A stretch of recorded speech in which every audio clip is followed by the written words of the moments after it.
Hey everyone, Bob Flounders here with another edition of the Blue White Breakdown podcast. I'm going to do this one solo. It is Wednesday, a day after Penn State started spring practices. A lot of hype around this team. Won 13 games last year, made it to the semis.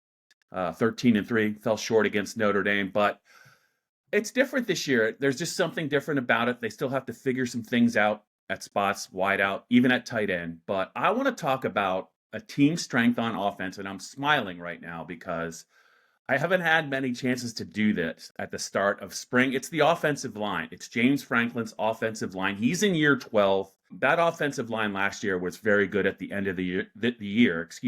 I think this year's offensive line, if they're healthy, is going to be better. Not only that, I think for the first time since James Franklin's been at Penn State, I think Penn State's offensive line is going to be the one everyone in the Big Ten is going to be talking about.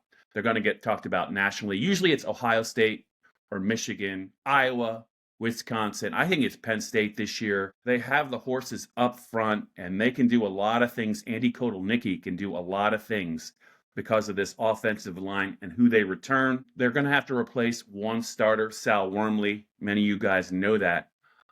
But it's who they bring back and what they have maybe in reserve that I think makes this group so special. I started covering Penn State. It was the 2002 season. The 2024 offensive line really caught my eye.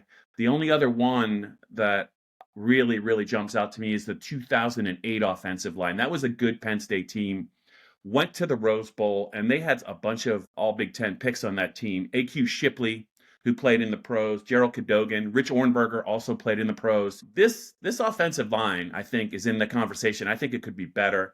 And there's just so many reasons why. It's the depth, but it's also the starters. I mentioned Worldly not back, but just look at the tackles. They have three that can play. Drew Shelton, kind of a fixture on the left side. Nolan Rucci, who came to Penn State's rescue last year late in the regular season when Anthony Donko got injured at the Minnesota game, played very well down the stretch and in the playoffs.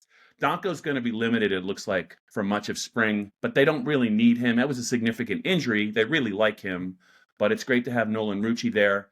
Center Nick Dawkins, first year as starter last year, did a tremendous job, got better as the season went on. And then on the interior, we could start with Venga Ione, who was a second-team All-Big Ten pick last year. And he to me, not only is he a first-team All-Big Ten pick this year, I think you could see him get some first-round, mock draft notice for 2026. I think he's that good. But as far as replacing Sal Wormley, they got two really good options. One's a veteran, J.B. Nelson, who started at guard before. He's back for another year. And also Cooper Cousins, the second-year interior offensive lineman that really was a buzz player last year early in the offseason, and he's done nothing to kind of have people question maybe that he won't take a step forward.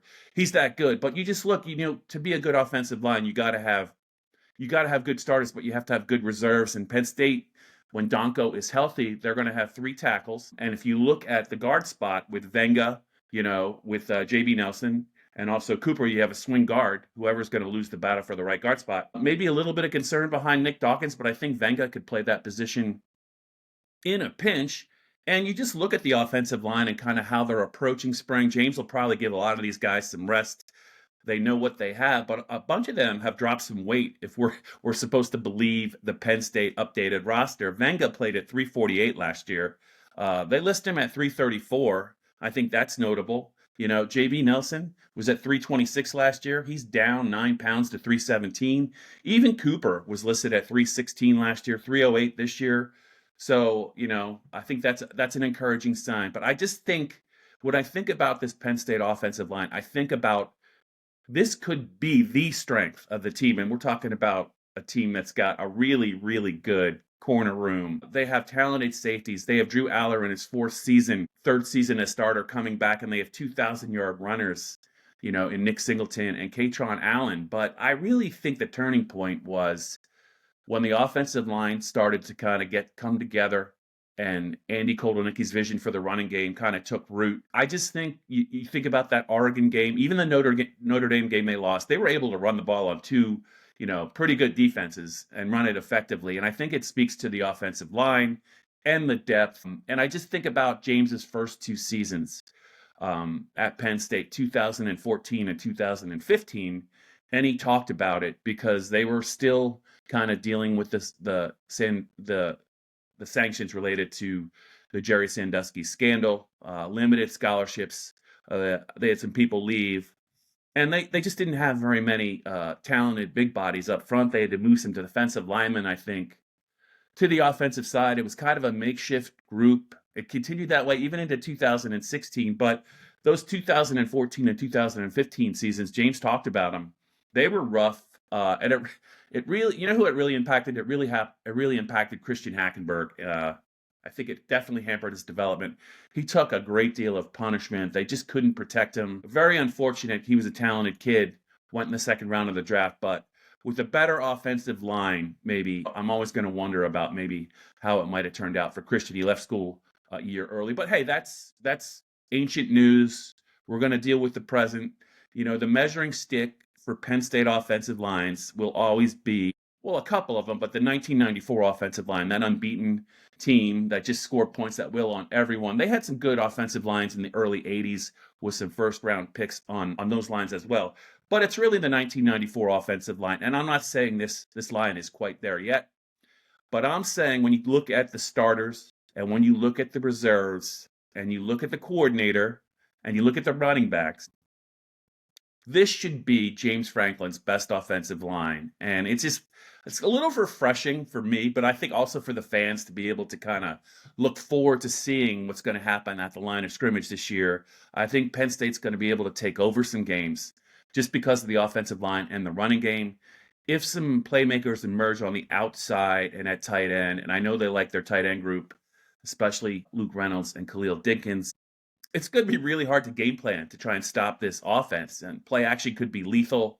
So I think there's a lot of reasons to feel good about this offense. I know the wideout question is not going to go away until a couple of guys step up, but it does start up front. It really does. And Penn State can do a lot of great things with this offensive line. I'm excited. I think Penn State fans, you should be excited. And it is weird for me. Here we are 12 years into James Franklin's tenure at Penn State. We finally are talking about the Penn State offensive line for the right reasons and not the wrong ones. And I think the hype is deserved. I think it's going to be a special group. We're going to keep an eye out to see who's going to be the starting right guard. But if these guys stay healthy, they're going to be able to put on a show in just about every game they play in the fall.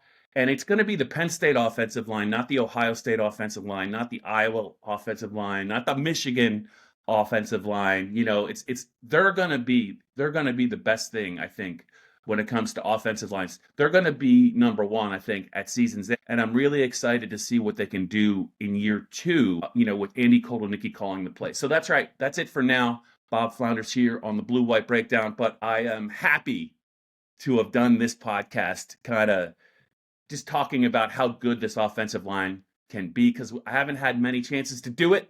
So I didn't want to get cheated. You guys look forward to it. I'll be back with some more spring updates as spring practice sessions unfold and the blue-white game draws a little bit near. Take care, guys.